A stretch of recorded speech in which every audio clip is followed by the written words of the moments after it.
بسم اللہ الرحمن الرحیم۔ حفاظت کی دعا۔ حضرت طلق بن حبیب فرماتے ہیں کہ ایک شخص حضرت ابو درداء رضی اللہ تعالی عنہ کی خدمت میں حاضر ہوا اور کہنے لگا، اے ابو درداء، آپ کا مکان جل گیا۔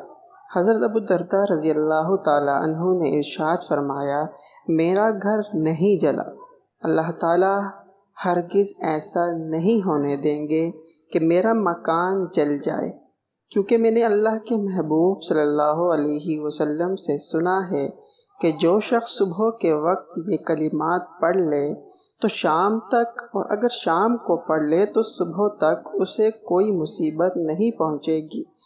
میں نے صبح یہ کلمات پڑھ لیے تھے، اس لیے مجھے کامل یقین تھا کہ میرا مکان نہیں جل سکتا۔